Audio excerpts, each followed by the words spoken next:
Welcome to Straight Talk. I'm your host, Randy Kearse. Today, my guest is Gary Graves and Marlene Steele of Gifted Community Services. Gifted Community Services is a local organization that works with a lot of different populations within the community. Formerly incarcerated individuals, at-risk youth, and people who are dealing with a whole host of different issues that they need help from. I asked them to come on the show today to discuss not only what their organization does, but what it takes to run an organization like that. The obstacles, the challenges, and the other stuff that goes into running a nonprofit organization. Welcome to the show, guys. Thank you. Thank you. I really appreciate you having taking the us. time to come on down. Gary and Marlene, I love the work that you're doing within the community. Talk to us about how did Gifted Community Services actually come about? Gifted Community Services was a dream of mine, and it was a dream of mine that I wanted to do something in the community and give something back to the community. So me, my sister, Miss Steele, and Rosalind Flemings, we put it together, and we was operating out of my apartment for a couple of years. We was doing a lot of work in the community, running a lot of groups and everything, to finally we got some grant money. Okay. Now we're going to talk about the We'll process. talk about- yeah. We'll talk about the process and what it took for you to actually put it together. Because I think a lot of people think that starting an organization is easy. It's And not. how long did it take for you to actually, from the time that you thought about the idea until actually Gifted Services got started? Well, it took about a year for that, but before it took a number of years. How many years would you say, Ms. We Steele? was in the office for like 10 years. It took like a year to do the paperwork, Right, to get that together, the legalities of it. right. Then we were in the apartment, out of his apartment, for like almost 10 years. Then we managed to ascertain some fund after going all over and soliciting different elected officials and, and everywhere. And so finally, we were given a grant, and we managed to have our startup funds for the office. That's how we got the office, and and that's how it started. Where you guys located? We're located at 737 Myrtle Avenue, right off of Nostrand Avenue, Right down the block from Marcy Project. right around the corner Exactly. from Marcy, Tompkins, and Sumner Projects. Those are our Okay. constituents. Those are the people that we service. Not only them, but primarily Right, them. right, within the community. Right. Right. Okay, when I first met you, we met about 5 years ago, 6 About years ago 5 or now. 6 years ago. That's And you right. were telling me about Gifted Community Services and the dream that you had, and actually, bringing it to fruition and being able to give back to the community. One of the things that I've found in talking to other people who are starting organizations in the community or trying to start organizations in the community, that they're having a problem with funding. What they're talking about is about a lot of the more known organizations and the well-established organizations that have been around are really the ones that are getting a lot of the funds that should be used to allocate to help people in the community. But one, they're not from the community. Number two, their interest is not vested in the community. And it's in organizations like you guys that are finding it hard to actually get money to do the programs. What do you think about that? Well, the thing is that initially they started out small. They didn't begin the big grand organizations that they become. And like you said, it's a lot of hard work. It takes a lot of hard work. It takes a lot of dedication. We ran the organization for years from our paychecks, from working money, before we had any money. So we had to work to keep the organization and everything running through our salary, which is what we still continue to do now, because the funds get held up intermittently, periodically. So if you work for 6 months, and if you don't pay rent for 6 months, you have to go. If you don't pay a light bill, and the bills, you don't have no computer, no phone, and you can't operate an office with no funds. But here's what happens to a lot of small organizations. First of all, they're not politically connected, and second, they don't have their paperwork in place. It's numerous paperwork that has to be completed in order to actually get the funds. They could allocate you funds, say 50,000, but if your paperwork is not all organized, you're not going to get the funds. The funds will just sit there. This happened to a number of people. The funds just sit there because all the paperwork is not complete. Then you have a part of the problem. When we first got our funds, our grant, 150,000. What happened was, it took them about 4 or 5 months to actually allocate some of the money. Then they give you piecework. Now, they gave us, how much did they give us the first time? I think it was like about 40-something thousand. And that was for the work inside the office. And you have to speak to every dollar that you spend. I mean, once it was a $9 check. They held up the money for one $9 check. So you have to be thorough. Everything has to be above board, which we are. Strictly business. You have to be able to account for every penny that you spend. Do you think these this stringent way of them dealing with the funding discourages local organizations Yes, and of makes course. them not, want to really get involved and do the work? I mean, to me, it sounds like it's a hindrance. It's like, it's like, come on, It's like definitely let's put the money where the money need to be to help these people to be able to get their lives back together. It is a hindrance. And look at it, for the money these large organizations get, why do we have the recidivism rate so high? That's enough. You just asked a question I was about to ask you. Hundreds of millions of dollars Are going being to these spent organizations. to organizations to fight prison recidivism. And we're talking about we have a recidivism rate at 68%. And it may be higher than that. Escalating. Right. And with all of this money, why is the recidivism rate so high? And constantly over the years, it's been that high. I would think that if you're putting all of this money into that problem and it's not being fixed, there needs to be a new solution, a new approach. Exactly. And I think that grassroots organizations like y'all's that are from the community, working in the community, should not be faced with so many restrictions on actually how to go out there and help these people. And when you're dealing with the state, if they give you 10,000 of the money. Say you got 50,000, they give you 10,000 of the money.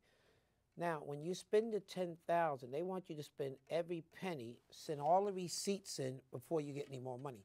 In the meantime, that might be 3 months. So how do you pay bills? How do you keep your operation going in the 3 months? But how do you get a guy a Metro card? How do you help Exactly. him get housing? How do you Because help him we get have a, to you know- work. Because Yeah. we have to work and we have to put the money in.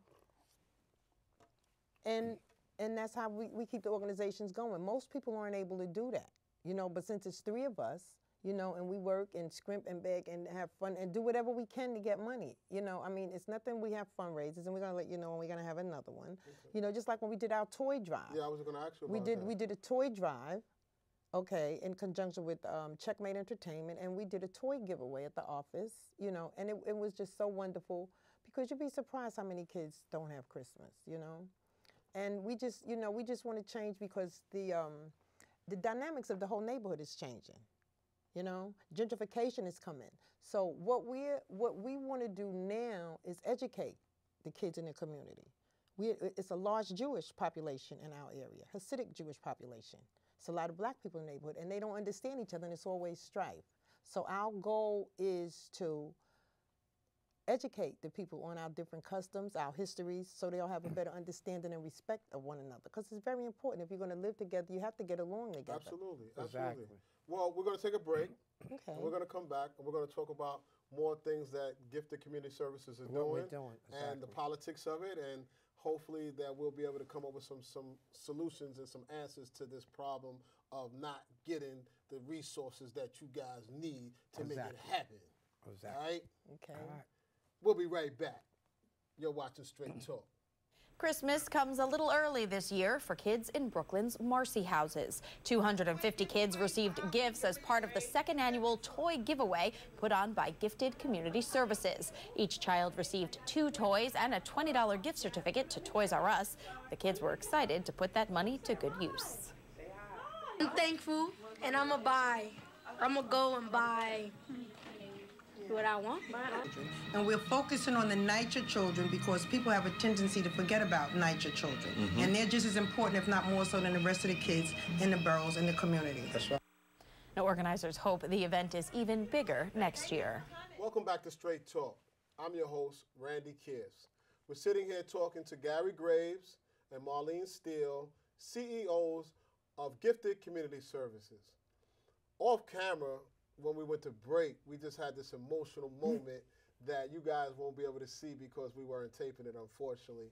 But one of the guys that are helping me, One of your staff one of my people, staff members, actually was a knows former you, client of mine. was Yeah. a former client Yes. of you from where you worked in Right, workforce. Workforce One. Right. I'd like to ask you, and also Gary, you work Yeah. on Rikers Island. You Exactly. do programs. You're certified as a KSAC, and you have different certificates and degrees and social work and stuff like that. Does your experiences help you be better equipped to deal with this population of the former incarcerated, at-risk youth and things like that? Because they're a hard population to deal with. Definitely, without a doubt. But the thing about dealing with that population is that they know when you're genuine. They know when you really care. They know when you're interested in them or you're using them.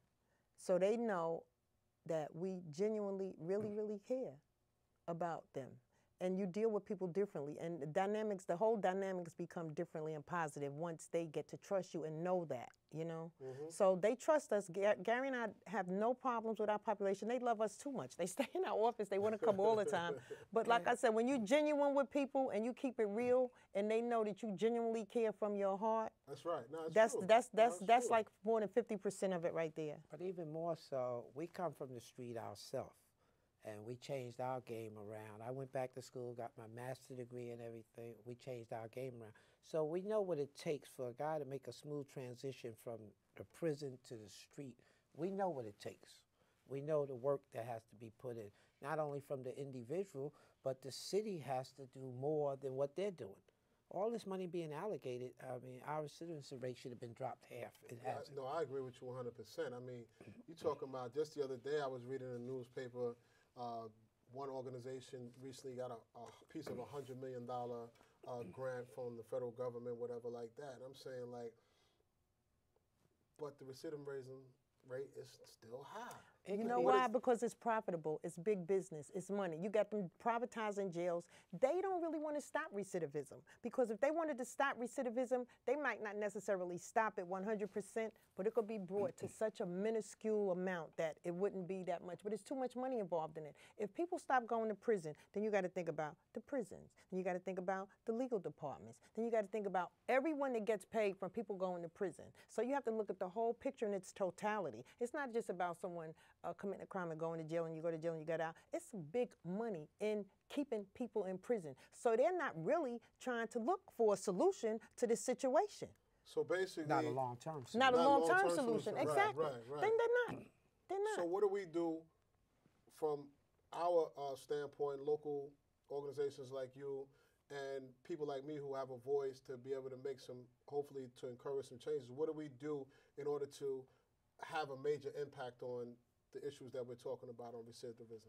Well, a lot of organizations have been fighting with the city, the government, and now Governor Cuomo just announced that he's going to put the colleges back in 10 prisons. It's been known, it's a fact, statistics will bear it out, that guys who get an education in jail have a less chance, their chance of coming back to jail are reduced. So by putting the colleges back into the prisons, that's excellent. But when the guys get out of jail, there got to be a mechanism. There's no housing out there. Guys coming out of jail, they got to stay in these shelters. In the shelters, a lot of people are using drugs and everything. So we got to have some housing for these guys. And simple things like giving a guy a Metro card for a month would reduce it. You'd be surprised. I'm going to play devil's advocate here, okay. Though. I can go to prison and get a college education. Why can't I get a college education without going to prison? So is it fair that those who are incarcerated are able to get an education maybe as a low cost than a person that's actually after No, the same there? rules should apply, whether you're incarcerated or whether you're out in the free world. The same rules should be applicable to you, okay? If we have to pay to go to school, I can't just say I want to go to school and I want to pay. I have to pay, so they should have to pay. It maybe needs to be tweaked a little bit for them, like after you out 10 years. It can't be exactly like as soon as pay immediately. Well, how about if you get out and part of your payment is community service, giving something. And they could do both. And they could do both. And they could do both. I can work with that. Or else you'll have a lot of people out the street, never committed a crime, saying, wow, I owe $50,000 or $100,000 after I finish school. These guys are getting it for free. Maybe I should go to jail. Exactly. We don't want that. But the good thing is about us being here in Brooklyn, we have a brand new district attorney by the name of Kenneth Thompson. I'm gonna brother, get him I'm on my quite show. sure. Hopefully, I'm gonna have him Okay, on my show. excellent brother.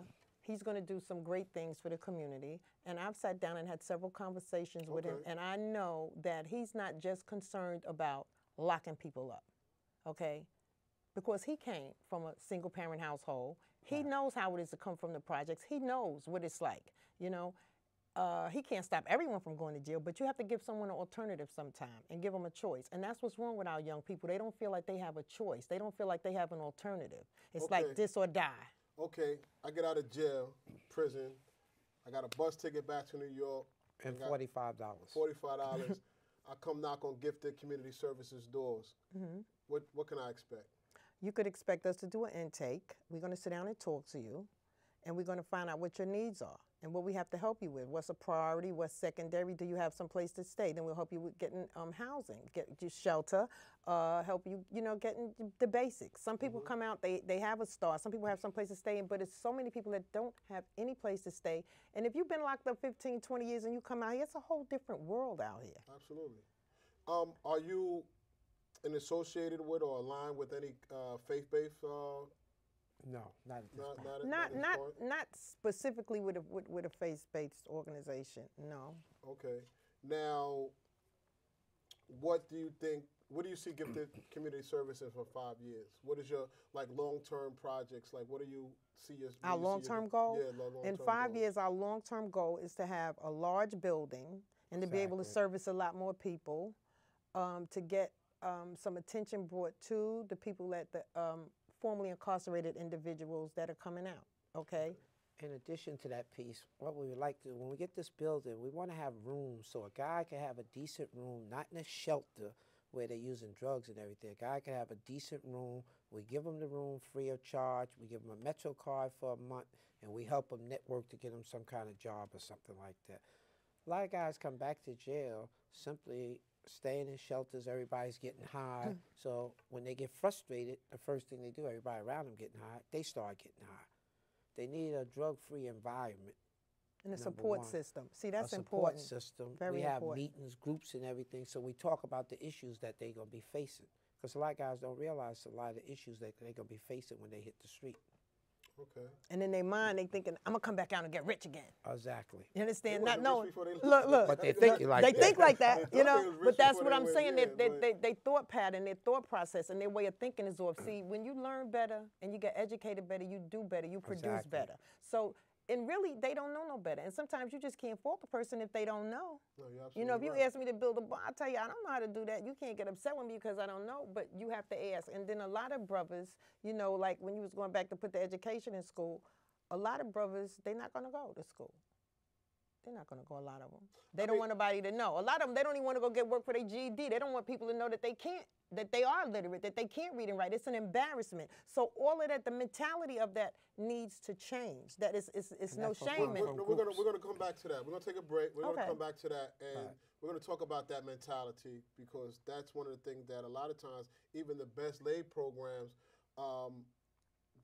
can't change a person if they're not ready to change with them. Exactly. So we're gonna talk about that when we come back. Okay. You're watching Straight Talk. I'm your host, Randy Kearse. We'll be right back.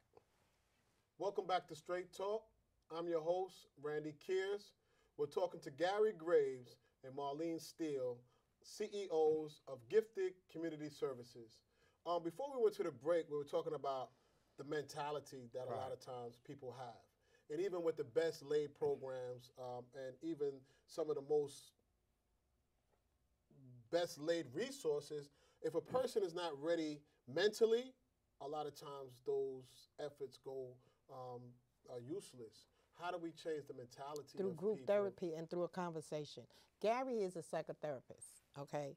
He, you know, and he's very good at what he does, okay? But the main thing is to have an open dialogue with with an individual. That's where it begins. Because a lot of people keep things inside, you know? And you have to that's why it's so important to get them to trust you, to get them to open up. Because if they go in a situation and they're not trusting, they're not going to be forthcoming with any information and you won't be able to help them. I'm a big advocate of prison reentry, but I'm also pre-entry because you have to start preparing people before they even get out. Exactly. And not just wait till they get out Exactly. and then think that, you know, you're going to solve these people's problems. I think a lot of money and resources should be shifted almost to the prevent, once they're preparing to get out. And then it's like an aftercare. Once you get out, all your needs are being met. You know what I'm saying? So what's some other stuff you guys do over Well, there? we do. That's what I was just going to tell you about. We have a speaker bureau. Okay. Where we have our formerly incarcerated individuals, guys that have been in prison 15, 20, 25 years, they come and speak to our at-risk youth. Okay. So it's like a partnership. Okay. You don't have to go do 20 years in jail. I'm going to tell you, this is exactly what's going to take place from A to Z. Okay. So just coming from anyone, they're not going to respect it. But when you see someone that's been and survived 15, 20 years in prison, you're going to sit back and listen. You're going to listen to them a lot better. You're right. You're going to be more open, right? They're very open. They're honest with the guys, and it makes these guys, these young brothers, think twice, because if you look at the rates, they're going to jail at alarming rates, 16, 17, 18. Most of your shootings done in Brooklyn and Manhattan are from young brothers under the age 18. Mm-hmm. Now, do you have, is this organization, Gifted Community Services, is serving for male and female? Yes. Or is it, Yes, we don't discriminate. What's some of the things you do for females? Like teen moms, or, you got programs for teen moms, single it's moms? so many, you know what? It's so many issues going on with young female women. It's unbelievable, okay? Incest, rape. I mean, it's just, it's the gamut, A to Z. And again, the main thing is to get them to trust you. And with society the way it is, it's normal to them. And I'm like, no, that's not normal. But the environment that they're in, let's just say if they're in the projects and they don't come outside of the projects, so everywhere you look, you seeing everything, so you think it's normal. But in the real world, it's not normal. That's why we're trying to get them. Go ahead. No, I mean, I don't mean to cut you off, but that's what I like and respect about Gifted Community Services. Yeah, we're trying to do more because y'all groups. right there in the projects. It's like y'all right down the block from the Right projects. in the hood. So We it's love right it. in the hood. That's so, right. you know what I mean? In order to make a difference, you got to Yeah. go where the problems are. You can't tell people to come from into the community, to leave the community Right. to And deal go with their someplace problems. else. Exactly. They feel more comfortable, more secure, more trusting with people right there in the community trying to help them. We started to do more groups too with the different projects and everything. As they start to trust us when they come in. Unfortunately, we used to give Metro cards and everything, but we don't have the finances right now. And we used to give them when a you give them snack, some too, kind yeah. of incentive when they come, a Metro card, give them something to eat, it makes a big difference. Then we start holding groups and they start listening more. Then we have formerly incarcerated people there to talk to them and everything. So it makes a big difference, because what you want to do is get them to start changing their thinking. Have you got in contact with you guys in contact with the new mayor's office, de Blasio? Yeah. Yes, I've been in touch with the mayor's office, so we're Okay. trying to work on something. We're reaching out to anyone that could help us. Exactly. We're reaching out to retirees, teachers, anyone, it takes a village. So it's not just about Gary and myself, it's about the whole community Absolutely. coming to help us. We have a trip planned for the summer as soon as the kids get out of school. We're going to have a fundraiser for this because we can't afford the buses. But we want to take the kids to the Holocaust Museum and to the Slave Museum. So they could see the history. Some of their history. Some of their history. The sad thing is that every other ethnicity knows more about our history than we as black people know. And it's Than we know heartbreaking. ourselves. Okay, then we even know ourselves.